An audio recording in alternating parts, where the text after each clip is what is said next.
Muri icyo gihe ubwo hari umugabo wari wararahiye ko F-16 azazirimagurira hasi nk'udutebo tw'ikibungo, niko abandi bakoraga inama ubutitsa bagira bati turazohereza aho bukera.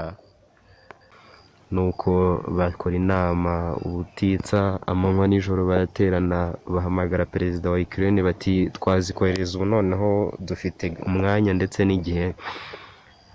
Undi mugabo wari uri hafi aho mu marembo ya Ukraine ubwo yarategereje ko zizahagera rwose ngo azirimarime nibwo bazoherezaga, ariko barabanza bohereza abasirikare ngo 60 bameze nka ba bandi muri Bibiliya bagiye kuri Yorodani ngo bagiye gufata igihugu ari 300.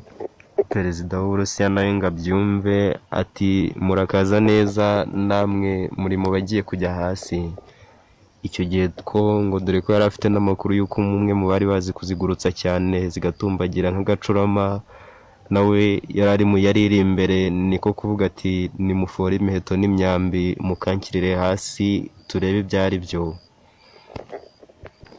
Perezida w'Uburusiya nawe ati ni ukuri nk'uko nabirahiriye niko nzabikora kandi nta nimwe izasigara idahiritswe hasi.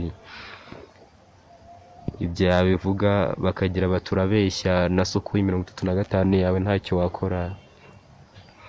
Ntihaciye kabiri mu kwezi kumwe iya mbere abayirashye hasi aba arayitwitse arayirimbaguye. Turaza kubyumva muri iyi nkuru.